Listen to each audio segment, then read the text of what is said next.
Hello, everybody. Want those of you all who starting to chime in, chime in. Just want to say thank you for spending the time with me today, this evening. I want to go over part two of the generating leads. Did part one, so now I want to do part two of generating leads. I am going to cover the last part, and this part is going to be things that's going to cost you money to actually generate leads. Those of you who are like the beginning part one, where I showed you how to generate leads for free. We're going to cover some additional leads now. One thing that I did not mention in part one that I definitely want to cover in this part, and that's on the Zillow section. Just a recap. The free leads that we talked about was Craigslist, Zillow, Driving for Dollars, uh, the courthouse, the county assessors, the building department, online marketing referral. The Craigslist is basically going through Craigslist, looking to see what houses are on Craigslist and see who is actually posting houses for sale or those who are posting houses for rent. A lot of times you can find those houses on the market for sale. So that's one lead. The Zillow was another lead source. Um, I'm gonna come back to Zillow because like I said, it's a section, it's a part that I know that you need to be aware of on Zillow that I want to make you guys aware of. Also, the Driving for Dollars was another way of finding leads. Realtors, you might know a realtor that can actually bring you leads into your pipeline. Courthouse, when we talked about courthouse, we was talking about going to auctions and buying properties at the auction, foreclosures or tax delinquent taxes at the courthouses. We also talked about going to the assessor's office, getting a delinquent tax list before they actually go to sale, so you can actually buy those. We also talked about the building department, going to the building department, finding out about properties that have zoning issues that the building department may also be willing to help you as far as lead generation. Online marketing. The online marketing is letting people know that you're looking to buy houses on YouTube, Facebook, uh, what other platforms you may be using, social media to actually bring leads in. And then just referrals.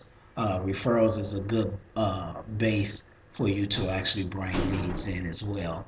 But what I want to go back to is Zillow. Uh, on Zillow, let's just put in a search for Chicago.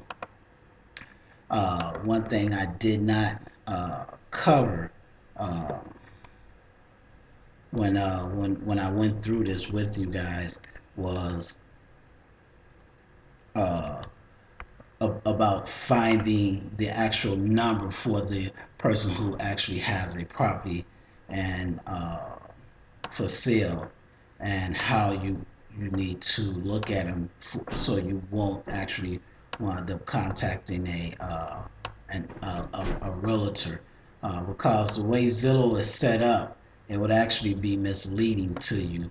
And I'm gonna click on dots. It'll bring up a lot of times. It'll bring up the property. Like I said, the red dots actually indicate that it's for sale by owner, and that's what I wanted. If you look on the right side of the page, you'll see get information. A lot of times, this list is a list of realtors that's going to actually contact you. Uh, and you don't want that. A lot of times you can look over here and you will see the property owner's number. That's what you're looking for. You do not want to fill out this box and leave these boxes checked, because it will go to the realtors that's checked. So you want to make sure that if there's a box here for the owner, that's the box you want to actually check, and deselect the realtors, and deselect information about financing. You don't want any of that. You also want to go down to the bottom and see if the owner actually have any additional information on here. Ask this lender for about financing. That's not who you want to talk to. So let's just double check and make sure. Uh, yeah, this is the property owner. A lot of times they would actually put the owner's number at the bottom of the description uh, and the listing, and see, you can see it says listed provided by owner, and then here's the owner's phone number. Sometimes the owner's name is there, and sometimes it's not. But I just wanted to make you aware of when you on Zillow, to use to make sure you're using the right contact information to actually engage with the actual owner on those properties. So that was what I wanted to make sure you guys got. So let's get back into this. Going to actually get into the lead generation for the second part, and that's going to be me covering the sections about the sites that's free. So what I want to do now is take you to back to the paid marketing. Now, when I do say mailings, a lot of times people use yellow letters, or uh, things like postcards. I like postcards because a lot of times people get mailed, and if they don't know who it's from, they won't open it. But with a postcard, reason I love postcards is because they actually they're in a face. The message is right there. They can't help but see it when they take it out of their box. So that's why I like postcards when I'm doing mailings. The pay per click, uh, it's going to be like your Facebook. Facebook actually have pay per clicks where you can actually get in front of a lot of different people. When you actually, I'm sorry, not Facebook, but Google Plus. Google has a pay per click. You can actually do a pay per click through Google. Facebook has a boost your post. It's on Facebook. Facebook is boost your post. You can boost your post and get it in front of 2 to 3,000 people. It just depends on what that charge is that Facebook is charging for that boost. So boosting your post is good. The mailing, you have to, when you're doing mailings, you have to go to a site like I use List Source to actually get my list of properties that I'm actually going, of homeowners, absentee, let's say absentee owners that I'm going to mail to. I will get that list, get it together. I normally go to a printer because I have a bulk mail account. So I just go to a local printer here and have them print out my postcards and then take them and mail them myself. It's a little cheaper for me to do it that way because the printer doesn't charge me much. I think it's like 18 cents per postcard that he prints. And then the post office is like point. If it's in my state, my zip code that I'm local to, then it's point zero. I think 017. If it's out of my local zip code, then it's 0.309. So basically 30 cents. Or if it's in my zip code, it's like 17 cent or 19 cent to mail a postcard. So postcards are actually cheap, especially if you're testing the market you're not exactly sure of the mailing that you're sending out. So postcards will be a cheap way for you to actually test that. And when you're doing the mailing, you also want to do a piece to come to your address too. So that way you know when that piece went out and you know when to actually start expecting to receive phone calls from that mailing. One other thing I like is EDDM, Every Door Direct. Um, I like Every Door Direct for a couple of reasons. Uh, and I'm going to actually show you guys how Every Door Direct actually works. And it's a really great way to actually target a area if you're marketing to a particular area. Let's say you got a particular owner that's somebody that's looking for a property and a say 60609 area code, just using the area code. You can actually go to the USPS site, sign up for an account with them, and you can actually go under the business section, and there you will find the Every Door Direct Mail. Once you click on that, it's going to take you to another page.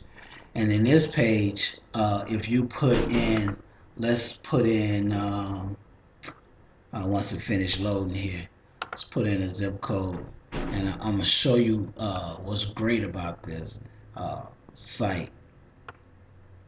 Uh, let's do 606, let's do 28. Let's do a search. And what it's going to do is it's going to bring up all of the that area, that 606 area. And once it bring up the 606 area, you can see it's going to actually tell you how many people. So you can hover over each section, and if you see as you hover over a section, it's going to tell you. If you watch the top of the bar where it says route, residential, business, total. It's going to also tell you the age, the average age. It's going to tell you the population, income for that area. It's going to tell you a lot if you're doing a mailing for that area.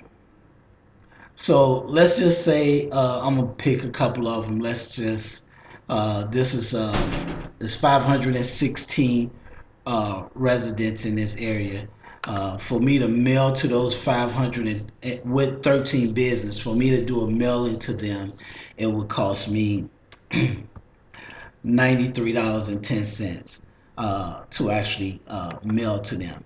And what you do is you get a postcard, and it may say I'm looking for a house and your zip code, 3 bedrooms, or however you might want to word your postcard. And once you get your postcard together, you take it to the post office, drop it off, pay the night. You can actually pay in advance. You take your receipt into the post office and leave the postcards, and then actually they mail them off the next day. And it's actually good because you can zone into exactly where you want to actually mail. So let's say you only wanted to target these properties that's along this the expressway. uh, you will actually get 437 39 residents. You can actually move it over a little bit, and if you want to actually cross into by the university is right here. So if you want to cross over to the university, you just hover over it a little bit and you're right there. So you can narrow down a particular area that you want to market to with with the Every Door Direct Mail. So that's why I like Every Door Direct Mail, uh, because of that reason. that I can actually pinpoint where I want. So if I get someone that tells me they're looking for a 3 bedroom, 1 bath, 3 bedroom, 2 car garage, and they want to be in the 60628 zip code, I'm gonna find out specifically what part of that zip code they want to be in, because as you can see, that is a pretty large area that to focus in. So I want them to narrow it down to where they want to be at. Do they want to be closer to the college? Do they want to be closer to the expressway? Because the expressway is also right in that area too. So I just want to know exactly where they want to be at, and then I'm gonna actually go out and market to that area to find me a property. And it might be a property where I can actually pick up as a lease to own, or a rent to own, or something like or owner finance, or something along that lines, where I can actually pick the property up pretty cheap. And actually get them to actually make a monthly commitment to me, or a yearly commitment, where they may buy the property at a later date. Is what I'm looking for. Now, the next thing I want to talk about is magnets, or uh, car door magnets, or car wrap. People wrapping their car. This is a market, a door magnet that I used to use uh, some time ago, when I was doing a lot of foreclosures or short sales. I would actually had these magnets on my car, and would just park my car in certain areas and just let that be what I actually used. Door magnets are pretty cheap. You can go to cheapsigns.com and actually get these magnets made up for. You get 2 magnets. I think it's like $30, $40. They're not expensive, but you'll be amazed at the leads that you would actually get from just sticking these on your car and just driving in the neighborhood. I don't do them too much anymore, but they actually do work pretty good. The final one I want to talk about is bandit signs, and this is an example of a bandit sign that people put up on poles and things like that. Now, I personally don't use bandit signs anymore. When I first started investing in 95, 96, that 95, 96, and 97 era, I did do a lot of bandit signs, but I did get tired of code enforcement calling me, threatening to give me a ticket or fine me for putting up the signs. So I actually stopped using bandit signs, and I do more social media marketing, YouTube marketing, direct mail marketing, and every door direct mail. It's more so how I get my leads, and also for on referrals. My referrals, I pay $1,000. If I can buy the property, I pay the people who actually referred the property to me. I pay them $1,000. In some cases, it can be more. It just depends on the property and what's involved in the property as far as me doing the deal. So I just wanted to give you these quick ways to market. I know we did the first part, uh, so you can actually go back and watch the first part if you want to go over that part, and you can actually uh, replay this if you want to actually get a better understanding of the marketing for that cost. I do work with people on understanding how to invest in real estate. So just because I went through this, it seemed like I might have went through it kind of fast, but I did want to get it out. If you feel like you want to find out a little bit more, I'm actually put my phone number at the bottom. Comment on these. Let me know what you think. I'm gonna keep bringing these to you guys until I finish the whole series and whole series on how to invest in real estate. So I'm just trying to give you the knowledge you need to actually move forward and investing. Hopefully, you guys like this. Share it. Just get it out there to people so that you may know that want to invest, that how this can help them, and just look forward to doing many more. Thank you, and have a good day. Hi everyone. I've been getting calls in regards to uh, investors trying to actually contact me about deals that they're interested in selling. Just to give you guys an understanding of what kind of properties I'm looking for single family homes, 3 bedrooms. Doesn't matter about the bedrooms, but a minimum of 1,200 square feet. Is the smallest that I would actually go as far as single family homes. I am looking currently in the south suburbs of Chicago. I'm actually looking at some properties in Gary. So if you do have some Gary properties, I am looking for few of those properties in Gary. Preferably around Fifth Avenue to Ninth Avenue, back towards Grant Street. Those are the areas that I'm looking in as far as single family. We'll go all the way back to Miller Beach, the Miller area. Uh, so if you have any single families that's in the south suburbs or in the um, Gary area between 5th and Ninth, that's from Grant Street going back east, I'm interested in those. I am also looking for some multifamilies. When I say multifamilies, I want commercial multifamily apartment buildings. I'm looking for 10 units or above that's outside of the Northwest Indiana area and outside of the uh, south suburbs. If you're in the Northwest Indiana area or the suburbs, or maybe the from 79th in Chicago coming back south, I will go as low as 5 units, but it has to be something that's in a C to B. The property has to be a C or B class property.